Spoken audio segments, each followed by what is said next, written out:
I apologize in advance for my shitty drawing, but okay, here are the forklift forks.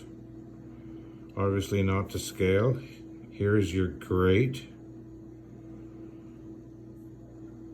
And something along the lines of a curved hook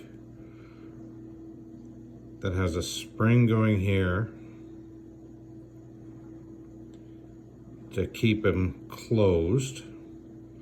And as you push the forks under the grate or towards the IB, whatever the hell it's called, the grate hits on the forks and naturally opens till you get behind it, and it locks closed.